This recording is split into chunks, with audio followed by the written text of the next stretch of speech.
మన ప్రభువును మన రక్షకుడు అయిన యేసుక్రీస్తు నామమున అందరికీ వందనాలు. దేవునికి స్తోత్రాలు. కరుణా సంపన్నుడైన దేవుడు, దయాదాక్షిణ్య పూర్ణుడైన యేసుక్రీస్తు ప్రభువు రాత్రి సమయమందు మంచి నిద్రను మనకు అనుగ్రహించి ఎందరికో లేని ఈ నూతన దినమును మనకు అనుగ్రహించినందుకై సమస్త మహిమ ఘనత ప్రభావములు యేసయ్యకు మాత్రమే చెల్లునుగాక. ఆ అద్వితీయ సత్యదేవుడు ఈ నూతన దినములో మనకు అనుగ్రహించిన దేవుని యొక్క వాగ్దానము, కృపావార్త. సంఖ్యాకాండము 14వ అధ్యాయము 8వ వచనం. యెహోవా మన యందు ఆనందించిన ఎడల ఆ దేశములో మనలను చేర్చి దానిని మనకు ఇచ్చును. అది పాలు తేనెలు ప్రవహించు దేశము. దేవునికి స్తోత్రం కలుగునుగాక, దేవునికి మహిమ కలుగునుగాక. ప్రభువునందు అత్యంత ప్రియమైన దేవుని బిడ్డలారా, మన దేవుడు మంచి దేవుడు.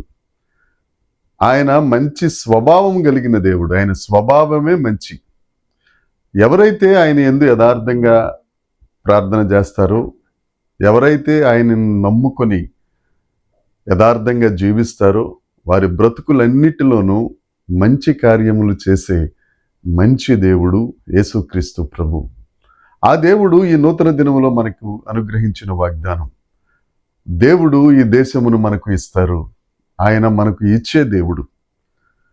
దేవుని ప్రజలారా, దేవుని నమ్ముకున్న వారులారా, ఆ ఇచ్చే దేవుడు మనకుండగా నీకేది జరగాలని ప్రార్థన చేస్తున్నావో, నీ జీవితంలో ఏ మేలు కావాలని కోరుకుంటున్నావో, నిశ్చయంగా వాటన్నిటినీ నీకు అనుగ్రహించే దేవుడు. నువ్వు కృంగిపోవలసిన అవసరం లేదు, నువ్వు నలిగిపోవలసిన అవసరం లేదు, నువ్వు విపరీతంగా బాధపడవలసిన అవసరం లేదు. ఈ వాగ్దానం మోషే గారు ఐగుప్తు నుండి ఇజ్రాయేలీలను దేవుని కృప వలన బయటికి తీసుకొచ్చిన తరువాత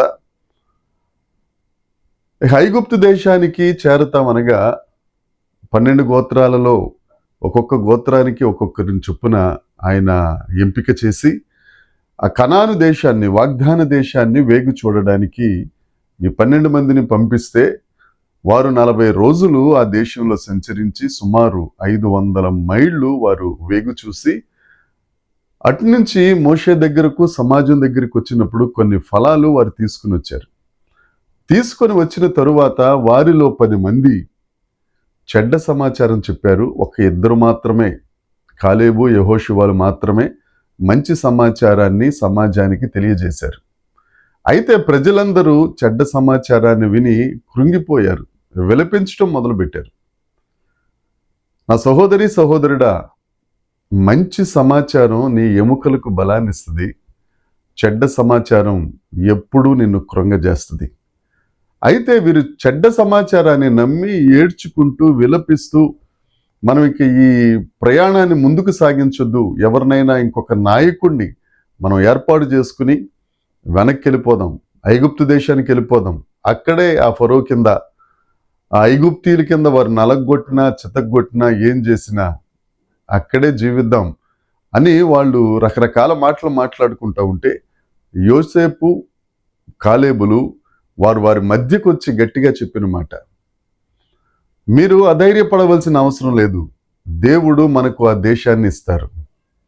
తప్పకుండా మన దేవుడు ఇచ్చే దేవుడు. ఐగుప్తు నుంచి మనలను బయటకు తీసుకొచ్చిన ఆ గొప్ప దేవుడు తన బాహుబలము చేత ఫరో చేతి నుండి మనల్ని విడిపించి, తన అద్భుత శక్తి చేత ఎర్ర సముద్రాన్ని పాయలు చేసి అనేక అద్భుతాలు మన అరణ్య ప్రయాణంలో ఈ 40 సంవత్సరాలు జరిగించిన గొప్ప దేవుడే ఈ వాగ్దాన దేశాన్ని కూడా మనకు తప్పక ఇస్తారు. అది కఠినమే అయినా మన యందు ఆ దేవుడు ఆనందించిన ఎడల, ఆ దేవుడు ఆనందించే విధంగా మనం జీవించిన ఎడల, మన విశ్వాసం ఆయనను ఆనందింప చేసిన ఎడల తప్పక ఆ దేశాన్ని దేవుడు మనకిస్తారు. నా ప్రియ సహోదరి సహోదరుడా, నీవు నమ్ముకున్న ఆ దేవుని మీద నువ్వు విశ్వాసాన్ని ఉంచితే, ఆ యేసయ్య మీద నీ నమ్మకాన్ని ఉంచితే, తప్పకుండా నీ జీవితంలో నీకు మేలైనది తప్పకుండా ఆయన ఇస్తారు. నీకు అవసరమైనది, నీ బ్రతుకుల్లో ఆయన చిత్తమై జరగవలసింది తప్పకుండా ఆయన జరిగించే గొప్ప దేవుడు ఆయన. మన విశ్వాసం బలంగా ఉండాలి. మన విశ్వాసం ఆ దేవుని మీద ఉండాలి. ఎందుకు అని అంటే పౌలు గారు అంటారు, విశ్వాసము లేకుండా దేవునికి ఇష్టుడై ఉండుట అసాధ్యము. పరిశుద్ధుడైన యోహాను గారు అంటారు, లోకమును జయించినది మన విశ్వాసమే. మన విశ్వాసం, మన నమ్మకం ఆ దేవుని మీద ఉంచి ఆ దేవుడు ఆనందింప చేస్తే, ఆ దేవుడు సంతోషిస్తే తప్పకుండా ఆ దేవుడు నీకు కావాల్సినది ఆయన అనుగ్రహిస్తారు. నీ సమస్య నీకు గొప్పది కావచ్చు, నీ ఇబ్బంది నీకు గొప్పది కావచ్చు, నువ్వు ఎదుర్కొంటున్న పరిస్థితులు నీకు గొప్పవి కావచ్చు, కానీ లోకంలో ఉన్నవానికంటే మనలో ఉన్న దేవుడు వాటన్నిటికంటే గొప్ప దేవుడు. ఆయన సమస్తాన్ని చేయగలడు, ఆయనకు అసాధ్యమైనది లేదు. నీ సమస్యలన్నిటినీ తొలగించి, నీ ఇబ్బందులన్నిటినీ తీర్చేసి, నీ ఆపదలన్నిటి నుంచి నిన్ను విడిపించి, నీ శత్రువు బారి నుండి నిన్ను బయటికి తీసుకొచ్చి, నీకు ఆశీర్వాదముల వర్షం నీ మీద కురిపించి నిన్ను దీవించే దేవుడు యేసుక్రీస్తు ప్రభువు. అయితే నువ్వు ఆయనను నమ్మాలి. నీ పూర్ణ హృదయంతో, నీ పూర్ణ ఆత్మతో, నీ పూర్ణ శక్తితో నువ్వు ఆయన నమ్ముకోవాలి. ఆయన నీ యందు ఆనందించాలి. నా ప్రియ సహోదరి సహోదరుడా, ఈ దినాన నువ్వు ఏ పరిస్థితిలో ఉన్నావో, నువ్వేమైనా కృంగిపోతున్నావేమో, ఇబ్బంది పడుతున్నావేమో, ఆ యేసయ్యను నమ్ము.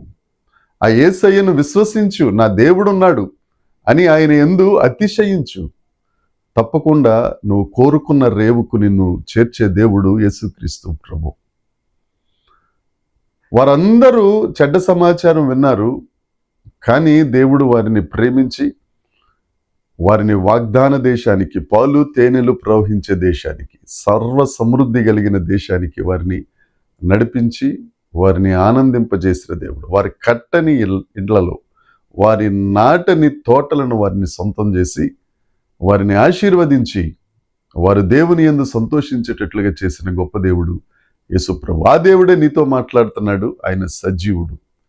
ఈ దినాన నువ్వు ఆయన మీద నమ్మకం ఉంచినట్లయితే, ఆయన మీద ఆనుకున్నట్లయితే, నీ చింత యావత్తు ఆయన మీద వేసినట్లయితే, నీ భారం యావత్తు యేసయ్యకు అప్పగించి, దేవా నీవే నా శరణ్యం, నీవే నా బలం, నీవే నా ఆశ్రయం అంటే తప్పక నీకు సమస్తమును ఇచ్చే దేవుడు యేసుక్రీస్తు ప్రభు. ఆయన నీ చెంతున్నారు.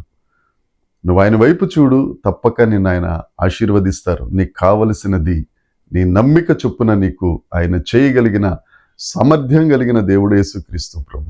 ఆ దేవుడు నిన్ను ఆశీర్వదించును గాక. ఆమేన్. ప్రార్థన చేసుకుందాం.